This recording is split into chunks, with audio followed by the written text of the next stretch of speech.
రఘు అనే పేరు పెట్టుకున్న వారి విశ్లేషణ గనక ఈ ఫార్ములా ద్వారా చూసినట్లయితే ఆర్ఏజిహెచ్యు రఘు దీని వాల్యూస్ కనుక మనం చూసుకున్నట్టయితే ఆర్ అంటే 2, ఏ అంటే 1, జి అంటే 3, హెచ్ అంటే 5, యు అంటే 6. ఈ వాల్యూస్‌ని గనక మొత్తం మనం చాల్దియన్ సిస్టమ్ ప్రకారం చూసుకొని ఈ గడులలో ఫిల్ చేసినట్లయితే ఏ విధంగా ఉంటుందో ఒకసారి చూద్దాం. ఆర్ అంటే 2, 2 అంటే సంతానం, రఘుకి సంతానం కలుగుతుంది.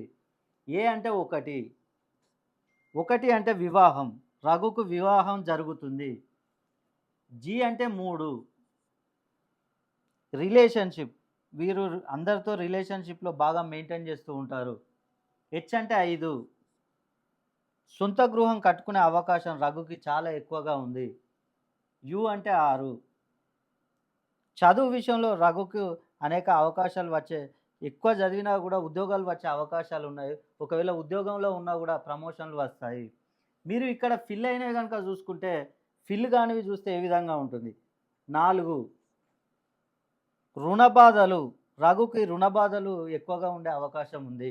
50-50% ఉంటుంది. అదేవిధంగా 7, వ్యాపారం, ఏ వ్యాపారం చేసినా కూడా నష్టాలు, కష్టాలు ఎక్కువగా ఉంటాయి. 8, ఆరోగ్యం విషయంలో వీరికి అనేక సమస్యలు తలెత్తుతూ ఉంటాయి. 9, విదేశీ ప్రయాణం చేయాలనుకుంటారు. అంత ఈజీగా ఉండదు. ఇప్పుడు మనం రఘు పేరును గనక ఫిల్ చేసినట్టు చూస్తే, ఇక్కడ మనకి 1, 2, 3 ఇది మనకు సీరియల్‌గా వచ్చింది కాబట్టి, రఘుకి వివాహం, సంతానం, రిలేషన్‌షిప్‌లో అద్భుతంగా ఉంటుంది. కానీ డబ్బు విషయంలో ఎంత సంపాదించినా గూడా డబ్బనేది నిలవదు.